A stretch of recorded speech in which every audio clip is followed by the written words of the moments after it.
指摘されています。こうした課題への対応も含め、今後の取り組み方針について、総理のお考えを伺います。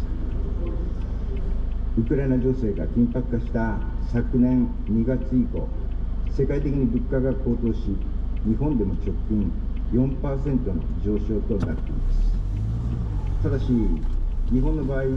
欧米のような経済全体で需要が供給を上回る全面的インフレではなく、物価高の原因の8割はエネルギーと食料品価格の上昇です。そこでガソリン価格の激変緩和措置、輸入小麦、政府量産価格、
総理の見解をお聞かせください。